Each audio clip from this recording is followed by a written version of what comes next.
माँ का त्याग एक रोटी। बात उस समय की है जब स्वामी विवेकानंद की प्रसिद्धि उनके ज्ञान और अच्छे आचरण की वजह से पूरे विश्व में फैल चुकी थी। वह जहाँ भी जाते लोग उनके अनुयायी बन जाते और उनकी बातों से मंत्रमुग्ध हो जाते थे।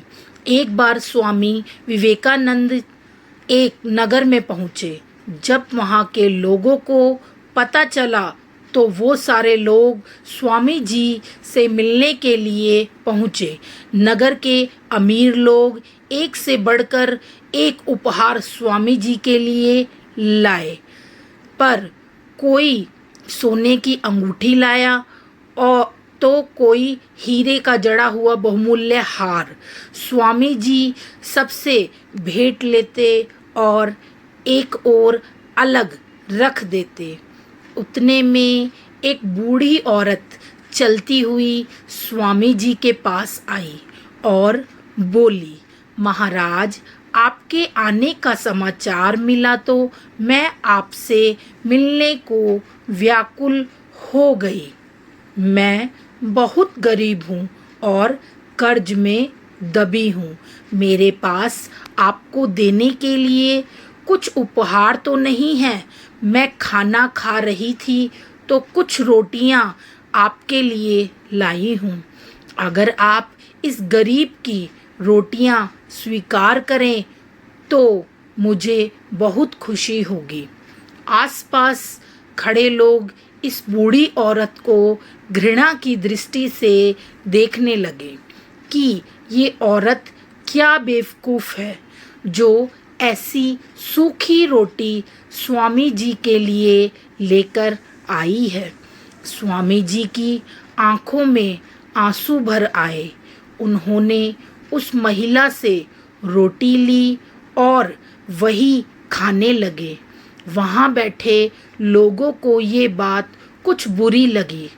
उन्होंने पूछा, स्वामी जी, हमारे दिए हुए कीमती उपहार तो आपने अलग रख दिए और इस गंदे कपड़े पहने औरत की झूठी रोटी आप बड़े स्वाद से खा रहे हैं, ऐसा क्यों?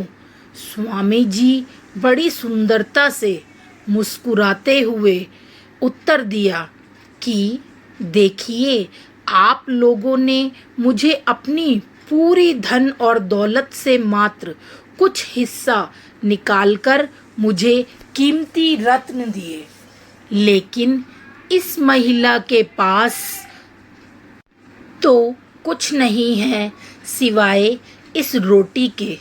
फिर भी इसने अपने मुंह का निवाला मुझे दे दिया। इससे बड़ा त्याग और क्या हो सकता है? एक माँ ही ऐसा काम कर सकती है। माँ खुद भूखे रहकर भी अपने बच्चों को खाना खिलाती है। ये एक रोटी ही नहीं, इस माँ की ममता है और इस ममतामयी माँ को मैं शत शत नमन करता हूँ। स्वामी जी की बातें सुनकर वहाँ उपस्थित सारे लोग निशब्द रह गए। वाह, कितने उच्च विचार हैं आपके। सबके मन में स्वामी जी के लिए यही शब्द थे।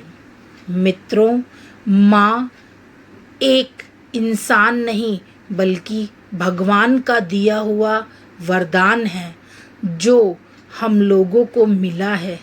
कहा जाता है कि माँ की ममता के आगे स्वर्ग का सुख भी फीका है, क्योंकि माँ ही वो इंसान है जो खुद कष्ट सहकर अपने बच्चों को पालती है। तो मित्रों, आपने माता पिता की सेवा करिए, अपने माता पिता की सेवा करिए और उन्हें कभी भी दुख मत पहुंचाइएगा। यही इस कहानी की शिक्षा है।